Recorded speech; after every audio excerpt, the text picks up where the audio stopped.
wabarakatuh. Perkenalkan, nama saya Siska Dioniki, mahasiswa semester 4 dari Universitas Hairun Ternate, Fakultas Ekonomi dan Bisnis, Program Studi Akuntansi. Saya membuat video ini untuk memenuhi tugas mata kuliah metode penelitian. Di saat ini saya akan membahas materi tentang fenomenologi. Fenomenologi adalah suatu studi tentang kesadaran untuk mengerti makna suatu kejadian atau peristiwa dari perspektif pokok seseorang. Jenis penelitian yang digunakan adalah kualitatif fenomenologi.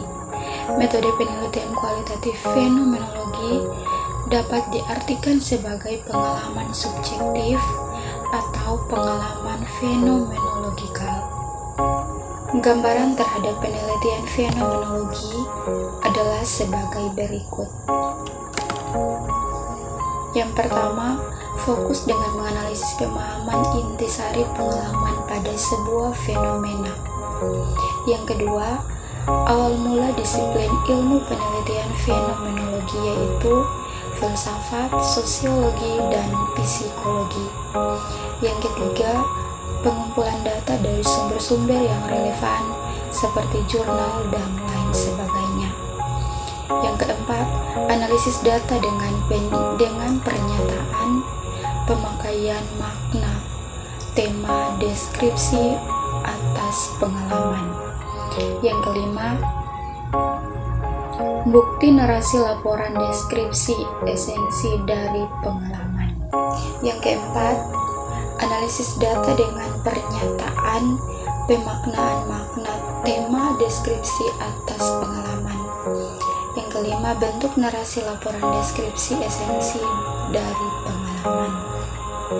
Yang berikut, data dan metode pengumpulan data. Yang pertama, sumber data. Dalam penelitian ini, jenis data yang digunakan adalah data primer, sumber data yang langsung memberikan data kepada pengumpul data.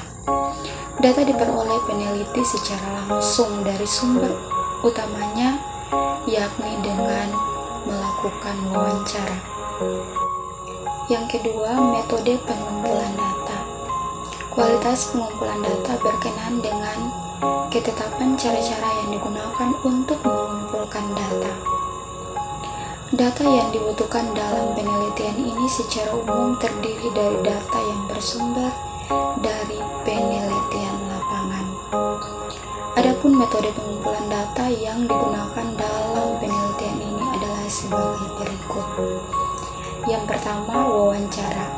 Wawancara digunakan sebagai teknik pengumpulan data apabila ingin melakukan studi pendahuluan untuk menemukan permasalahan yang harus diteliti, dan juga apabila peneliti ingin mengetahui hal-hal dan responden yang lebih mendalam dan jumlah respondennya sedikit atau kecil. Teknik wawancara yang dilakukan oleh peneliti menggunakan dua metode, yaitu wawancara terstruktur dan semi terstruktur. Wawancara terstruktur dilakukan guna mendapat informasi dari anggota-anggota, sedangkan wawancara semi terstruktur dilakukan guna mengetahui prosedur atau sistem pendistribusian dana dan program yang dilakukan untuk memberdayakan anggotanya. Yang kedua, yaitu observasi.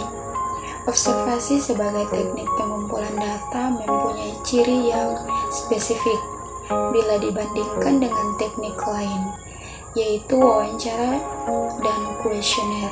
Observasi tidak terbatas pada orang, tetapi juga objek-objek alam yang lain. Teknik observasi dalam penelitian ini yaitu dengan meninjau langsung ke lapangan. Dalam hal ini, peneliti mendatangi objek penelitian. Untuk mengumpulkan data ketika observasi, peneliti berusaha menggali lebih dalam bagaimana pendistribusian dana dan implementasi dalam upaya kesejahteraan masyarakat sekitar, yaitu dengan menanyakan langsung pada anggota atau pengurus serta kepada dewan pengurus. Teknik ini diambil guna membenarkan data yang telah terkumpul untuk dapat dianalisis. Ketiga, dokumentasi. Dokumentasi dilakukan untuk mengumpulkan data di lapangan yang ditunjukkan pada subjek penelitian. Hasil penelitian dari observasi atau wawancara tentunya akan lebih kredibel atau dapat dipercaya bila didukung dengan adanya dokumentasi. Teknik ini mengamati dokumentasi yang berupa arsip seperti tabel brosur, buku-buku, catatan harian, majalah, dan sebagainya yang berkaitan dengan pendistribusian dana dan implementasi dalam meningkatkan kesejahteraan masyarakat sekitar. Yang berikut, metode analisis data. Analisis data adalah proses mencari dan menyusun secara sistematis data yang diperoleh dari hasil wawancara, catatan lapangan, dan dokumentasi dengan cara mengorganisasikan data ke dalam kategori, menjabarkan ke dalam unit-unit, melakukan sintesa, menyusun ke dalam pola, memilih mana yang penting dan yang akan dipelajari, dan membuat kesimpulan sehingga mudah dipahami oleh diri sendiri maupun orang lain. Analisis data studi fenomenologi menekankan bahwa untuk memahami sebuah fenomena, seseorang harus menilai fenomena tersebut apa adanya. Oleh karena itu, seorang harus menyimpan sementara atau mengisolasi asumsi, keyakinan, dan pengetahuan yang telah dimiliki tentang fenomena tersebut. Hanya dengan proses inilah seseorang mampu mencapai pemahaman yang murni tentang fenomena yang dialami seseorang. Penelitian yang menggunakan pendekatan fenomenologi berusaha untuk memahami makna peristiwa secara interaksi pada orang-orang biasa dalam situasi tertentu. Pendekatan ini menghendaki adanya sejumlah asumsi yang berlainan dengan cara yang digunakan untuk mendekati perilaku orang dengan maksud menemukan fakta atau penyebab. Penelitian fenomenologi dikenal sebagai FDA, yaitu analisis data yang di lapangan bersama dengan proses pengumpulan data teknis. Analisis data tersebut dilakukan di lapangan atau bukan bersamaan dengan proses pengumpulan data dan sesudahnya. Menurut Knowles 2020, ada dua hal yang penting dalam analisis tersebut. Pertama, analisis data yang muncul berwujud kata-kata dan bukan rangkaian angka.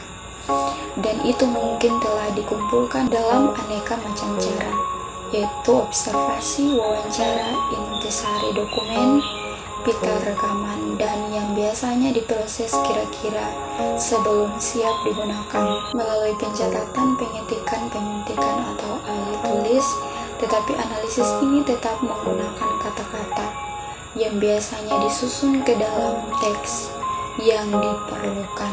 Kedua, analisis ini terdiri dari 3 alur kegiatan yang terjadi secara bersamaan, yaitu yang pertama reduksi data, yang kedua penyajian data, yang ketiga penarikan kesimpulan verifikasi. Yang pertama, reduksi data diartikan sebagai proses pemilihan, pemusatan perhatian pada penyederhanaan, pengabstrakan, dan transformasi data yang muncul dari catatan-catatan tertulis di lapangan.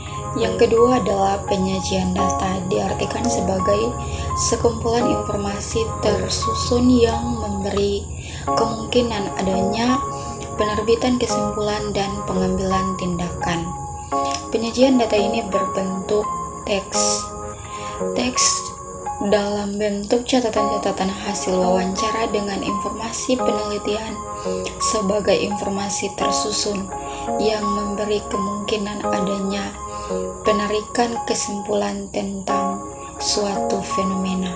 Yang ketiga adalah penarikan kesimpulan atau verifikasi.